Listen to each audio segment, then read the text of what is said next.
20 नवंबर को हुए असम्बली इंतखाबात के नताइज ज़ाहिर होने के बाद मुख्तलिफ सियासी पार्टियों की जानिब से इन नताइज पर सवालात खड़े किए जा रहे हैं। बीजेपी और उसके इत्तेहादी पार्टियों को मिलने वाली गैर मामूली कामयाबी के लिए ईवीएम के साथ छेड़छाड़ करने का इल्ज़ाम लगाया जा रहा है।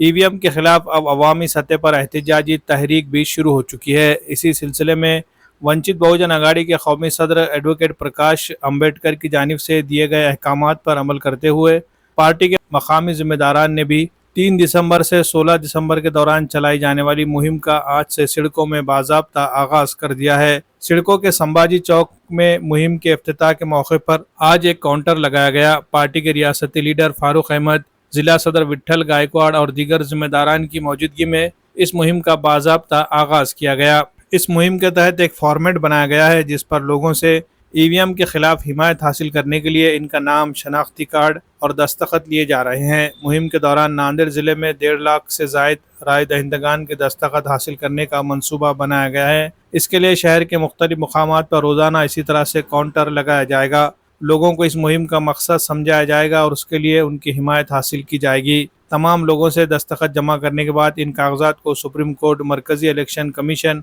और हुकूमत को भेज दिया जाएगा ताकि हालिया असम्बली इंतखाबात में हुई गड़बड़ियों की जांच की जा सके। दस्तखती मुहिम के आगाज़ के मौके पर वंचित बहुजन आघाड़ी के रियासती लीडर फारूक अहमद ने कहा कि इस बार के असम्बली इंतखाबात में वंचित बहुजन आघाड़ी अपना खाता खोलने जा रही थी, लेकिन ईवीएम में की गई धांधलियों की वजह से इनका एक भी उम्मीदवार इंतखाबी मैदान में कामयाब नहीं हो सका। इंतखाबी नताइज के दौरान ईवीएम मशीनों में कई तरह की गड़बड़ियाँ दिखाई दे रही थी। इलेक्शन कमीशन की जानिब से जारी किए गए आदाद व शुमार में भी बहुत सी गड़बड़ियाँ दिखाई दे रही थी। यही वजह है कि उन्होंने अब ईवीएम के खिलाफ दस्तखती मुहिम चलाने का फैसला किया है। लोगों से अपील की गई है कि वो इस मुहिम में बढ़ चढ़ कर हिस्सा लेकर अपने जमहूरी हुकूक के तहफ़्फ़ुज़ को यकीनी बनाए। मुहिम के बाद भी अगर इलेक्शन कमीशन बैलेट पेपर पर इंतखाबात करवाने के लिए तैयार नहीं होता है तो इसके बाद इस मुहिम को मज़ीद शिद्दत के साथ चलाया जाएगा और सड़कों पर उतर कर भी इसके खिलाफ एहतजाज किया जाएगा। भारतीय संविधान ने चुनाव आयोग को भारत सरकार के अधीन नहीं रखा है। भारत में चुनाव आयोग इसको संवैधानिक दर्जा है और यह सरकार के बराबरी का दर्जा है, इसलिए ये सरकार के अंडर में नहीं आता है। भारत सरकार के सूचनाओं का, पार्लियामेंट के कानूनों का वो पाबंद ज़रूर होता है, लेकिन उसको यह छूट दी गई है कि जब भारत सरकार ने चुनाव के नियमों में ईवीएम मशीन को लेकर अमेंडमेंट किया तब उसमें स्पष्ट रूप से लिखा गया है कि चुनाव आयोग अपनी स्वतंत्रता के साथ में ईवीएम या बैलेट पेपर या किसी और पद्धति का निर्णय ले सकता है। यह लिखा हुआ है कानून में। चुनाव आयोग पे कोई बंधन नहीं है कि वो ईवीएम मशीनों का इस्तेमाल करें। जो देश ने ईवीएम के मशीन की खोज की है उन देशों ने भी ईवीएम टेम्पर होती है यह पता चलने के बाद ईवीएम का इस्तेमाल बंद कर दिया है और वहाँ पर बैलेट पे चुनाव होते हैं। फिर भी भारत के अंदर जो संविधान भारतीय नागरिकों को, मतदाताओं को यह एश्योर करता है कि चुनाव फ्री एंड फेयर होंगे, मुक्त होंगे और पारदर्शी होंगे, यानी पूरी स्पष्टता के साथ होंगे, कोई भी इसमें पर्दा नहीं होगा, यह एश्योरेंस दिलाता है।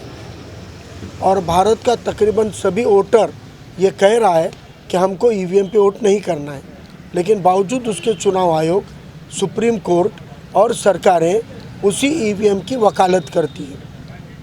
हमने देखा नांदेड़ दक्षिण में मैं उम्मीदवार था, पूरे प्रचार के दौरान में जो लड़ाई चल रही थी वो वंचित बहुजन आघाड़ी तकरीबन वो लड़ाई जीत चुकी थी।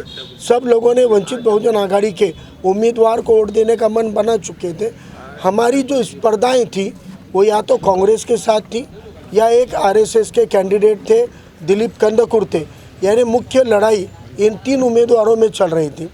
जिस उम्मीदवार का कोई प्रचार नहीं है, कोई सभाएं नहीं है, कोई कैंपेनिंग नहीं है, कोई चर्चा नहीं है और जो पैसे बांटने वाले कांग्रेस के जैसे और कंदकुर्ते के जैसे कैंडिडेट पैसे बांट रहे हैं, ये अफवाह चल रही थी। तो जिस कैंडिडेट की पैसे बांटने की भी अफवाह नहीं थी, कोई मीटिंगों की अफवाह नहीं थी, एक ऐसा कैंडिडेट विजयी घोषित किया गया और उसको इतने नहीं 60,000 से ज़्यादा वोट मिले हैं जब 60,000 लोग वोट दिए तो खामोशी में क्यों दिए, चर्चा करते हुए क्यों नहीं दिए। और यह सारी चीज़ें जो हुई है, इन सब चीज़ों को पूरी नांदेड़ दक्षिण की जनता संदेह से, शक की निगाह से देख रही है कि ये पूरा के पूरा कुछ न कुछ बड़ा घोटाला है। जिस प्रकार का उम्मीदवार जीता है, जिसको कोई कैंपेनिंग नहीं थी, वो जीता है। और इसी साथ पूरे महाराष्ट्र के जो नतीजे आए हैं, वो नतीजे खुद जो गोदी मीडिया है, जो मोदी मीडिया है, जो भाजपा का मीडिया माना जाता है, वो खुद बता रहा था कि हंग असेंबली आएगी। 19-20% सीटें वो महाविकास और महायुति में बांट रहा था, जबकि हमको मालूम है ये सर्वे बोगस होते हैं। लेकिन फिर भी ये बोगस सर्वे भी भाजपा को इतनी सीटें नहीं दिला सके जितनी सीटें ईवीएम ने दिला दी। और यह नतीजों को महाराष्ट्र की जनता ने नकारा है, इस सरकार को नकारा है, इस चुनाव के नतीजों को नकारा है। उसका निषेध करने के लिए मतदाताओं को एक मौका देना ज़रूरी था। 1 दिसंबर को राज्य कमेटी में आली जनाब प्रकाश अम्बेडकर साहब के और प्रदेश अध्यक्ष रेखाती ठाकुर के उपस्थिति में हुए वाले मीटिंग में हमने ये घोषणा की थी कि 3 दिसंबर से 16 दिसंबर तक हम हस्ताक्षर मुहिम, स्वाक्षरी मुहिम, दस्तखती मुहिम चला रहे हैं। उसके हिस्से में आज नांदेड़ दक्षिण का प्रारंभ यहाँ पर सिडको हड़को छत्रपति संभाजी चौक से आज हम करने जा रहे हैं। और उसी के तहत आज पहली दस्तखत एक कैंडिडेट के तहत और राज्य का नेता के तहत आज हमने की। हे स्वाक्षरी मोहीम जे सुरुवात झालेली आहे, आत्ताच झालेल्या विधानसभेमध्ये जो ज्या पद्धतीचे निकाल आलेत आणि ते निकाल हे सर्वांनाच संशयास्पद निकाल आहेत, हे कुणालाही अपेक्षित नसलेले निकाल आहेत आणि ह्या निकाल आम्हाला हे मान्य नाहीत। पार्टीचीही हीच भूमिका आहे। आमचं झालेलं मतदान हे आम्हाला समजत नाही की आमच्या मतदान केंद्र असेल, आमचं गाव असेल, आमचा एरिया असेल, त्या एरियामध्ये झालेलं मतदान हे आम्हाला जो माणूस भेटतो तो एकच सांगतो की मशीनचा काहीतरी घोळ आहे आणि मशीनमुळेच हा रिझल्ट आहे। ह्या विरोधामध्ये पार्टीने घेतलेली भूमिका हे 3 तारखेपासून सुरू झालेलं अभियान आहे। 16 तारखेपर्यंत पार्टीचे सर्वस्वी आमचे आदरणीय प्रकाश बाळासाहेब आंबेडकर यांनी जी भूमिका घेतलेली आहे, त्या भूमिकेशी आम्ही सर्व पदाधिकारी हे अभियान चालवत आहोत आणि जनतेपर्यंत जात आहोत। आणि प्रत्येक जनतेतून हेच रिस्पॉन्स आहे की मशीन हा या घोळा आहे आणि हे मशीन हटाव हे नाराज सर्वांचा आहे आणि ती मोहीम आम्ही चालवत आहोत। श्रद्धेय नेते बाळासाहेब आंबेडकर, आदरणीय रेखाताई ठाकूर, तसेच नांदेड दक्षिण विधानसभेचे अधिकृत उमेदवार आदरणीय फारुख अहमद सर यांच्या आदेशाने या ठिकाणी नांदेड दक्षिण विधानसभेमध्ये EVM हटाव या मोहिमेसाठी स्वाक्षर मोहीम ही आजपासून राबवण्यात येत आहे। गेल्या विधानसभेचा जो रिझल्ट लागलेला आहे किंवा लोकसभा पोटनिवडणूक असेल, याच्यामध्ये खूप मोठ्या प्रमाणामध्ये अनेक तफावती, अनेक तक्रारी आलेल्या होत्या। यामध्ये जे की EVM मशीन म्हणजे 20 तारखेला मतदान झालं, 23 तारखेला जे रिझल्ट आले त्यामध्ये EVM मशीन ही 99% काही चार्जिंग होत्या मशीन। हे एक संशयात बाब आहे। आणि त्याचबरोबर काही मशीनच्या सील ह्या तुटलेल्यासुद्धा आढळून आलेल्या होत्या।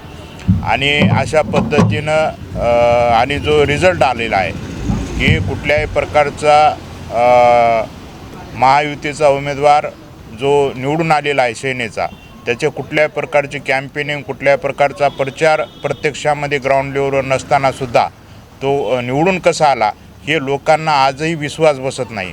त्याचबरोबर जी लोकसभेची पोटनिवडणूक होती त्या निवडणुकीमध्ये जे EVMमध्ये BJPचा उमेदवार निवडून येतो आणि त्याच वेळेस ज्यावेळेस बॅलेट पेपर ज्यावेळेस चेक होतात, मतदान काउंटिंग होते, त्यावेळेस मात्र काँग्रेसचा उमेदवार निवडून येतो। हे कुठंतरी तफावत लोकांना म्हणजे न समजणारी आहे, एक संभ्रम निर्माण करणारी आहे आणि सर्वसामान्य लोकांचा या EVMवर भरोसा नाही आहे। तर जे की अमेरिकेसारखा प्रगत राष्ट्र हे की EVM वर मतदान न घेता तो बॅलेट पेपरवर मतदान तिथं होते, तर आपल्यासारख्या भारत देशामध्ये सुद्धा बॅलेट पेपरवर मतदान झालं पाहिजे आणि लोकांना कळालं पाहिजे की आपलं मत हे कोणाला चाललं आहे आणि कशा पद्धतीनं मत होतं आहे हे लोकांना कळालं पाहिजे. यासाठी सर्वात उत्तम जो पर्याय आहे ते सर्वसामान्य मतदारांचा जो हक्क आहे तो म्हणजे बॅलेट पेपरवरलं मतदान.